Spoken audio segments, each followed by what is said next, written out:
BNP শুরু থেকেই সংস্কারের পক্ষে উল্লেখ করে দলটির মহাসচিব মির্জা ফখরুল ইসলাম আলমগীর বলেন, দুর্ভাগ্যজনক কেউ কেউ বলছে বিএনপি সংস্কার চায় না, নির্বাচন চায়।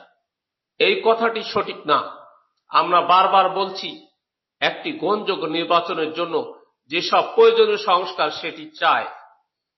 শুক্রবার সকালে রাজধানীর খামারবাড়ি কৃষিবিদ ইনস্টিটিউশন বাংলাদেশে KIB forum for Bangladesh studies আয়োজিত ঐক্য সংস্কার ও নির্বাচন শীর্ষক 2 দিন ব্যাপী জাতীয় সংলাপে তিনি এসব কথা বলেন।